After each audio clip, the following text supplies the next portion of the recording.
إخواني أخواتي، السلام عليكم ومرحبا بكم في حلقة جديدة مع لالا زهور المفضحة. حلقة اليوم غتناول موضوع تدهور حالة المستشفيات في المغرب على ضوء الاحتجاجات اللي وقعت في مستشفى الحسن الثاني بأكادير اللي ولا كيتسمى مستشفى الموت. غنسمعوا الرأي ديال لالا زهور في الموضوع. كيفاش كتشوف هاد الوضعية؟ شكون كيتحمل المسؤولية؟ واش كتشارك نفس الرؤية مع الأخبار اللي كتدور في التواصل الاجتماعي؟ وغنشوفوا واش عندها شي حلول اللي كتقترحها. مرحبا بك لالا زهور. مرحبا بك وأهلا وسهلا بجميع المشاهدين والمشاهدات. احتجاجات كبيرة وقعت في مستشفى الحسن الثاني بأكادير، واش تقدري تحطينا في الصورة؟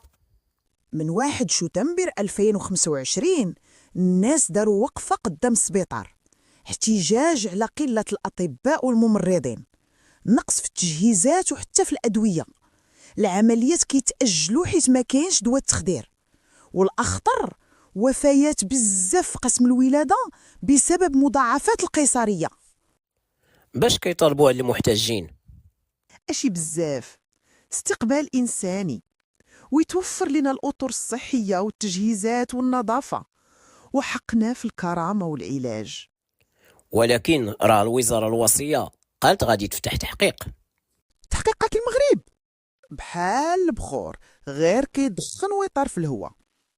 فين هما التحقيقات ديال الفضائح اللي قبل؟ واش عمر ما سمعنا الأسماء ديال الناس المسؤولين؟ واش شي واحد تحاسب بالمعقول؟ زعما كتشكي أن التحقيق الداخلي غادي يكون بالصح والشفافية؟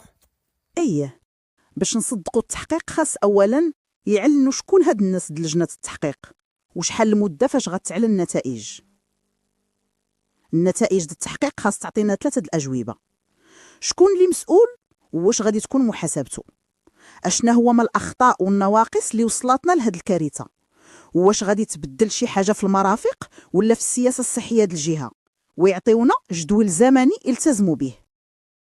من غير هاد الشيء كيبقى التحقيق غير ضر الرماد في العيون، وكما قلت في البداية بحال البخور، غا كيدخن وكيمشي. قولي لي بالصراحة اللي معروفة عليك لالا زهور، واش انت متفائلة من ناحية هذا الموضوع؟ بيني وبينك ما متفائلاش، وكنتمنى من الله يكذبوني. نقدروا نعرفوا علاش؟ كاين مؤشرات كثيرة ما كتخليكش تفائل. ملي كتشوف أن عندنا 7 الأطباء لكل 10,000 مواطن والمعدل هو 15 طبيب، ملي هاد الشي واقع في أكادير الوجهة السياحية والاقتصادية، اش تقول جاري في مدن صغيرة بحال أحفير والرشيدية وقلميم؟ ملي هاد الشي جاري في المنطقة ديال رئيس الحكومة اللي هو كذلك رئيس بلدية أكادير، ملي كنعرفوا أن الكثير من المسؤولين عندنا كيمشيو يتداواو على برا. هاد المؤشرات كيبينوا أن الصحة العمومية ماشي أولوية في هاد البلاد. ولكن اشنو هو السبب الحقيقي اللي وصلنا لهذا الحال؟ الجواب بسيط، الدولة غسلات يديها من المرفق العمومي. شوفوا التعليم، ملي المغاربة قالوا التعليم العمومي ما قاديش الغرض وجراو على ولادهم المدارس الخاصة وزيدوها بالسوايح، الدولة فرحات وقالت ايوا دبر راسك. واليوم السيناريو كيتعاود في الصحة. المغربي كيعاير اللي مشى يتعالج في السبيطار العمومي، كيقول عليه كيتسقرم على صحته، ماشي بحالي مشيت للكلينيك. ولكن هو ما كيفهمش بأنه بهذا السلوك ما كيديرش ضغط على الدولة باش تعتني بالمرفق العمومي، بل بالعكس كيسهل لها المهمة باش كامل يكون في إيد الخواص. واش الدولة بوحدها اللي كتحمل المسؤولية؟ ماشي بوحدها، راه المشكل الكبير هو لوبيات المصحات الخاصة. هادو كيتعاملوا مع صحة المواطن بحال تجارة، ما عندكش فلوس تموت. شكون اللي كان عنده خطة إصلاح حقيقية؟ وزير الصحة السابق الحسين الوردي. شكون وقف ليه؟ نفس اللوبيات اللي ما بغاوش يخليو الصحة تبقى عمومية. شوفوا أكديطال كيفاش ولات دايرة بحال الأخطبوط في المغرب كامل. واش هذا صدفة؟ ولكن الله زور، راه المواطن اللي كيمشي عندهم وكيخليهم يكبروا هكا، واش حتى هو ما عندوش مسؤولية؟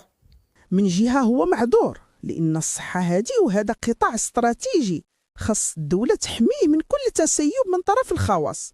ولكن من جهة أخرى حتى هو غارق حتى الودنين في المسؤولية. كيفاش؟ واش تقدري عافاك تفسري لينا هذه النقطة؟ غنشرحها وخا عرفت الأكترية ما غتعجبهمش هضرتي، لأن حنا المغاربة عزيز علينا اللوح واللومة غير على الآخرين. ولكن أنا عرفتوني مفضحة وصريحة، غنقول الحقيقة وخا قصحة. غير خذي راحتك الله زور وتكلمي. أول حاجة، هذه النتيجة الكارثية ديال 200 درهم اللي كيشدوا شي وحدين في الانتخابات. ايوا شد الكرمومة كل 5 سنين وعيش عبد المصحات انت وولادك. إلا عندك الفلوس تعالج، إلا ما عندكش مرتك تمشي تولد يرجعوها لك في صندوق. كثرة الفوحان خرج على المغاربة. اللي مريض ما كيعرفش الطريق السبيطار حيت كيقول فيه الزحام وكيمشي ديريكت للكلينيك، والمصيبة كيشد نيت فيها الزحام ويخلص كتر من جهدو واخا الخدمة ماشي في المستوى. واللي كتوقف ليا الشعر هو إلا تجار ولا من المعارف مشى للسبيطار كيعايروه ويقولوا ليه كيتسقرم على صحته، رغم أن الصحة من الواجبات الأولى اللي خاص توفرها الدولة للمواطن. كنعرف واحد المهاجر مرض من اللي جا للمغرب ومشى للسبيطار لأنه تعلم في برا أن حقه هذا على الدولة. معارفو كاملها في عوض ما ياخدوه قدوة ويديروا بحالو شبعوه نكات ومعيور ما بقى غير يخرجوه من الملة. ايوا هذه نكسة ولا مصيبة؟ كلمة أخيرة الله زور. إيه، الدولة خاصها تسائل لأن الصحة ماشي سلعة. ولكن حتى نتوما يا المواطنين، علاش خليتوا المرفق العمومي موت قدام عينيكم؟ كل مرة كتقول ما قاضيش الغرض، نمشي للكلينيك، وها نتيجته. نفس الفيلم ديال التعليم كيتعاود، من بعد مدرسة الفشل ها الصحة العمومية حتى هي كتنهار، حتى ولات مستشفى الموت. المرفق العمومي راه حق ديالنا كاملين، إلا تخلينا عليه غادي نوليو عبيد عند الكلينيكات الخاصة. شوفوا الناس برا، الفلوس كاينة ولكن ما فرطوش في المرفق العمومي، وتقريبا كامل كيمشي للتعليم والصحة د الدولة. لأن لاش تصلح الضرائب إلا ما تعلم وتعالج بها المواطن؟ واش للأضرحة وموازين؟ بغيت نسمع آراءكم في الموضوع، وما تنساوش تشاركوا القناة مع معارفكم باش تعم الفائدة. وديما مع اللازور بإيجابية نفضحوه باش بلادنا نصلحوه.